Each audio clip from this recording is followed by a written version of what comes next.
জীবন কখনো সহজ হয় না। আমরা সবাই কিন্তু সমস্যার মুখোমুখি হই, কিন্তু মনে রাখতে হবে যে আপনার আজকের কষ্ট আপনার শেষ কথা নয়।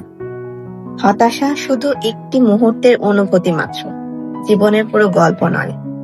যারা আত্মহত্যার কথা ভাবেন তারা জানেন না যে আপনার গল্প কিন্তু এখনো শেষ হয়নি।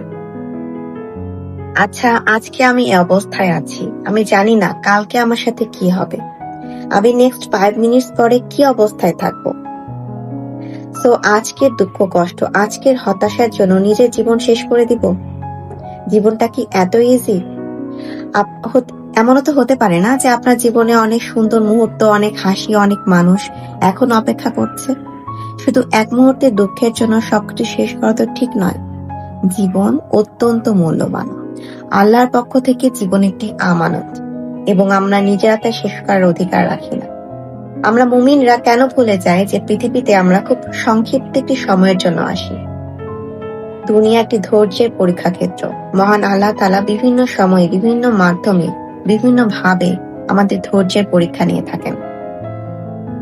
জীবনে যত অন্ধকারই আসুক না কেন, ধৈর্য, আশা থাকলে আলোর পথ খুলেই যায়। ধৈর্য মানে হার মানা না, ধৈর্য মানে আল্লাহর উপর পূর্ণ ভরসা রাখা। নেলসন ম্যান্ডেলা দক্ষিণ আফ্রিকার বর্ণ বৈষম্যের বিরুদ্ধে লড়াই করার অপরাধে 27 বছর কারাগারে বন্দী ছিলেন। কারাগারের অন্ধকার কক্ষে দিনের পর দিন, বছরের পর বছর পরিবার থেকে বিচ্ছিন্ন, ভবিষ্যৎ অনিশ্চিত। অনেকেই এমন অবস্থায় হাল ছেড়ে দিত, জীবনকে শেষ করে দিতে চাইত, কিন্তু ম্যান্ডেলা তা করেননি। তিনি বিশ্বাস করেছিলেন যে আজকের কষ্টই আগামী দিনের শক্তি। কারাগারে থেকেও তিনি নিজের মনকে কিন্তু ভাঙতে দেননি। আত্মহত্যা নয়, আত্মবিশ্বাসকে তিনি বেছে নিয়েছিলেন। অবশেষে তিনি মুক্ত হন এবং পরবর্তীতে দেশের প্রথম কৃষ্ণাঙ্গ প্রেসিডেন্ট হন।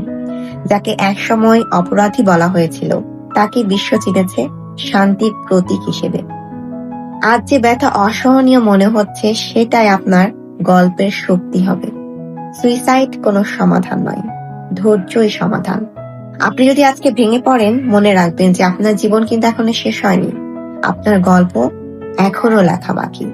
একটি সিদ্ধান্ত কিন্তু আপনার জীবনকে শেষ করতে পারে, কিন্তু আরেকটি সিদ্ধান্ত আপনার জীবনকে কিন্তু বদলে দিতে পারে।